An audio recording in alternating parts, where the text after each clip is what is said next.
Aba, ang inay, kayo naman na. Bagabang, sa dami ng nakuhang regalo. Hello!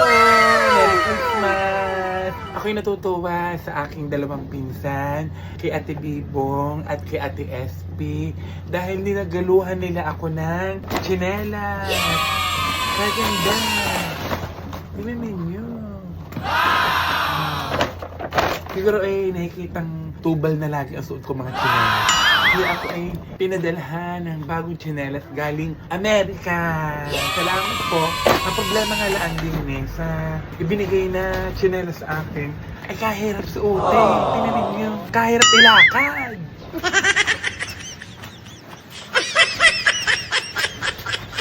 Sayang kaganda pa naman. Kahirap na ilakad. Parang din. Tingnan ninyo. Kaganda at pink, favorite color ko kasi ang hirap ilakad. Sayang, kasyang-kasya pa naman sa akin. Magagamit ko pa naman saan sa mga show kasi hindi ko talaga rin ilalakad. Oh no! Para naman akong Chinese din pag ako ay naglakad. Pero salamat ng marami at pagkaganda. Kasi ang problema ko kapag ako'y nasa daan. Kunyari ako tumawid sa daan at may parating na sasakyan. Tapos ako'y gano'n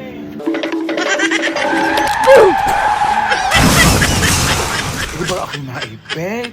Kanang yarang ilin. Paano ko na masusuot?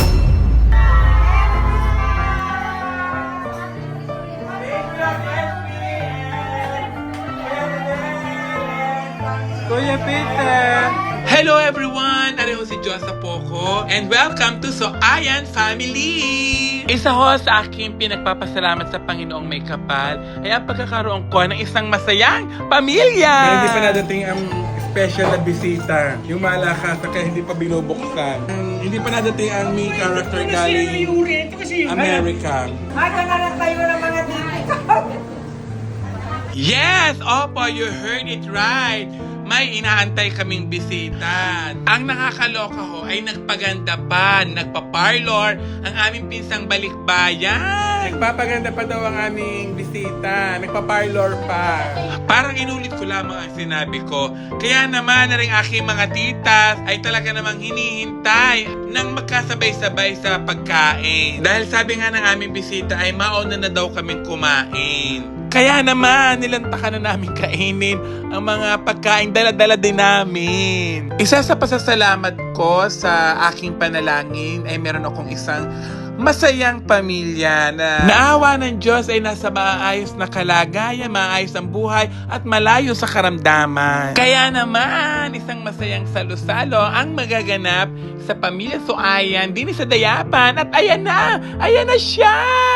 Kaya naman, napakasaya talaga magdiwang ng Pasko sa Pilipinas dahil ito ang panahon at araw na nagkakaroon ng reunion ng mga pamilya. Masaya ang lahat dahil parang dumating si Santa Claus.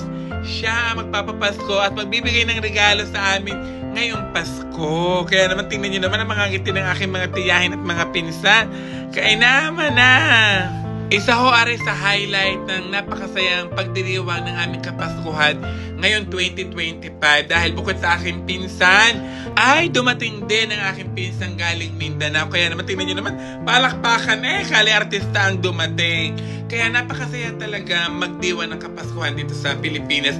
Gawa ng ito yung araw talaga na reunion ng mga pamilya, nagkikita-kita, nagkakamustahan. Kahit ilang oras lamang na pagsasama-sama ay napakasaya at talaga namang nakakabitin ang araw na ito. Kung pwede nga lamang habaan ang mga bakasyon ng ating mga kapag-anak kapag umuwi dito sa Pilipinas, ay talaga namang walang tapos ang kwentuhan. Kainaman na talaga.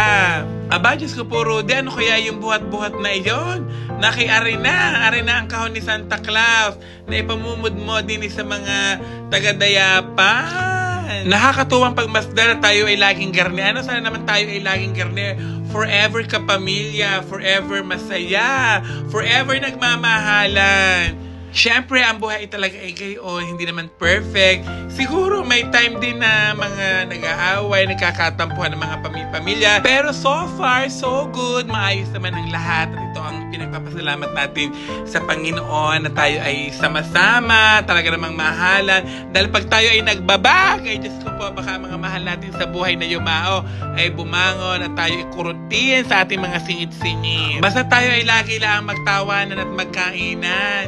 Happy na ang lahat. Inang, salamat! At bago pa siguro rin na ipagbalot-balot para maipamigay sa bawat isa. Kakatuwa naman at talaga naman ang saya ng Pasko. Kada taon talaga iba-iba ang nangyayari. Ibang Pasko ang saya. Kada taon, ibang Pasko ang nagaganap. Sa susunod kaya, ano kaya ang surpresang ganap ang mangyayari sa atin sa susunod na taon? We are all excited about that. Wow, English! Wow! Lahat ng titas ay masaya. Lahat ng titas ay nakatanggap ng regalo. Kaya naman maraming salamat sa mga santa namin na lagi nagpapasaya sa mga titas of Dayapan. Garniho, ang pamilya Suayan. Pamilya ng mga magugulo at maliligalig. Wow, ang taray! Lahat ay nakatanggap. Lahat ay merong regalo. Kaya lahat ay uuwing masaya. Diyos ko, ang aking pinsang galing Mindanao. Tingnan niyo naman. Ano ang palatandaan ng mga Suayan? Yung aming mga matang bilog na bilog. At ilong na pango. Ilong na pango? Paguga nga kami. Hindi naman. Charot! Pero sa tunay, nasa dugo talaga namin ang magaganda. Ewan ko baga, bakit sa dugo ko napunta yung ganda?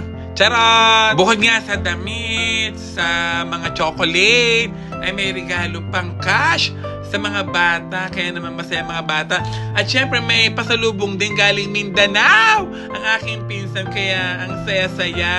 Ay siya, sa dami ng regalo ay napagod din ang mga titas. Ang nakakaloka, parang 10% lamang talaga kami nagbanding, nagkwentuhan, at 90% ang walang katapusang picturean, ang walang katapusang selfie. Charot! Ay siya, paano? Di pagkatapos kumain ng mga bisita, di kanya-kanya na kaming balot, kanya-kanya kaming Sharon. At turo nga sa amin ng aming nananghaning na hating kapatid. At syempre, laging magkakape. At ang isa sa mga talagang laging turo sa amin ng aming lola nung nabubuhay pa ay ang magmamano sa mga matatanda, sa mga tiyahin, sa mga lolo at lola pagdating o bago umalis, huwag kakalimutang magmano. Yan talagang isa sa mga yaman na ipinamana sa amin ng aming mga lolo at lola nung nabubuhay pa. Kaya kami ay parang patango. Tango nila ng tango sa mga matatanda. Hindi, kami po ay nagmamano.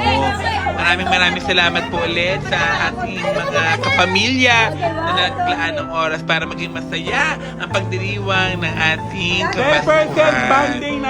Maraming salamat po. Ang saya-saya. Next year. Abay! Salamat! Thank you very much.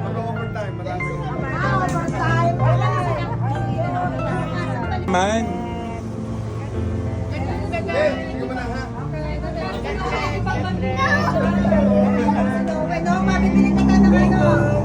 Diyos ko po, Rude, alis na sukat, wala pa rin katapusan sa kakapicture. Charot! Pero sa tunay talaga, napakahalaga na may mga picture taking tayo kada ganap dahil ito ang magiging remembrance natin na tayo ay laging sama-sama at nagmamahalan at masayang alaala ng ating magandang samahan. Merry Christmas! I love you all. Thank you, Lord. Bye. Thank you.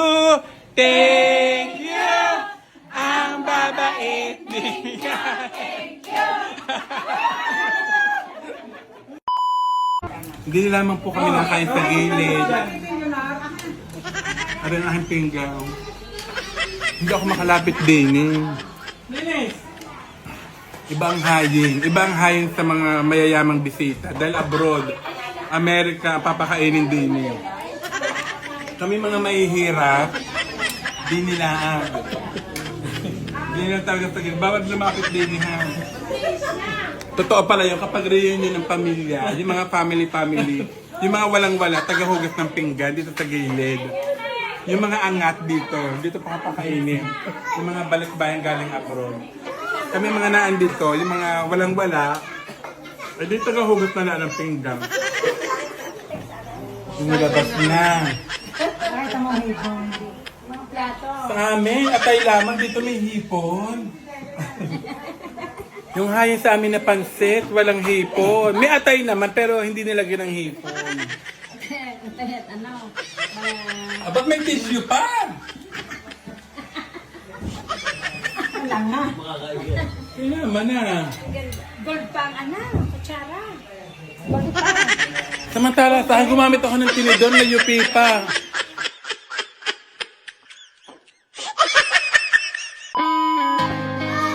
Ay, para mga naananang nunay. Sa pa, sa isa na nanang nunay. Hindi, arang nunay na. Tama na yung tingnan. Tandaan. Napapagawa ko kay ano. Kaya pinakala ko lang yung asawa niya. Ayan na. Pakalakana yung magpapareho. I see girls and boys selling lanterns on the street.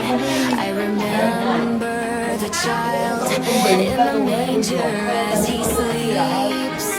Ba't yan bakit si Kuya Efrain? Giving gifts, exchanging cards. Hadi, I bigleto. believe that Christmas is truly in their hearts.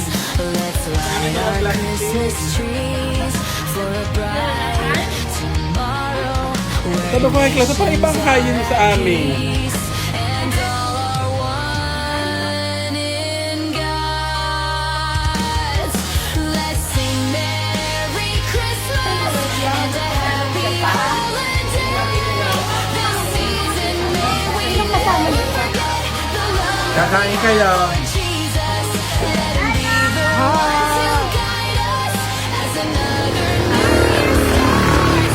And may the spirit of Christmas be always in our hearts.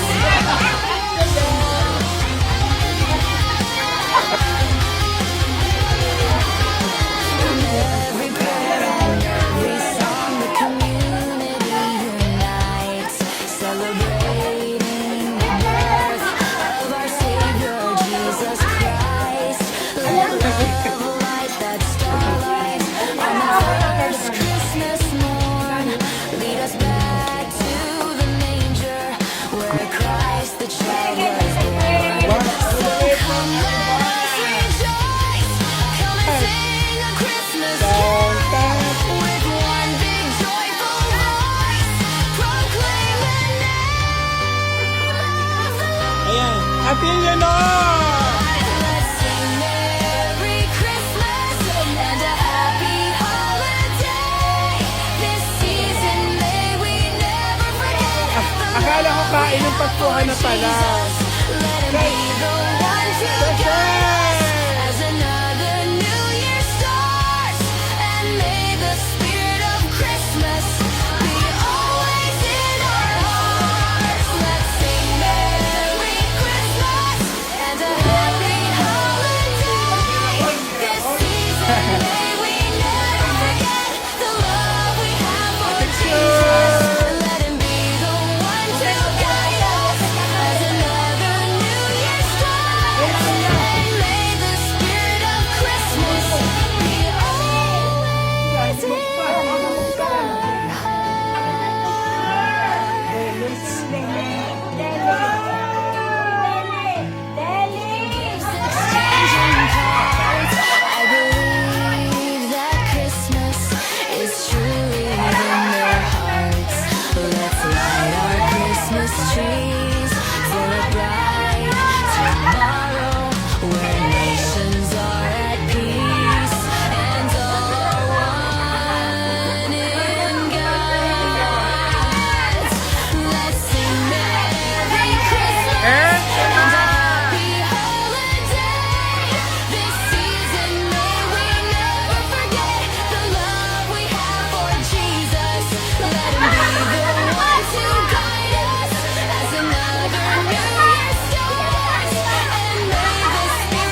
Sama ko ito, sing.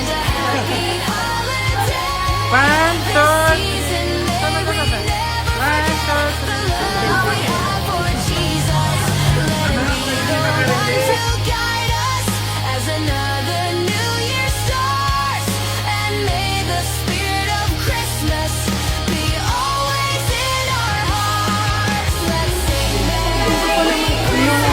Hindi pa naman ang gusto ko.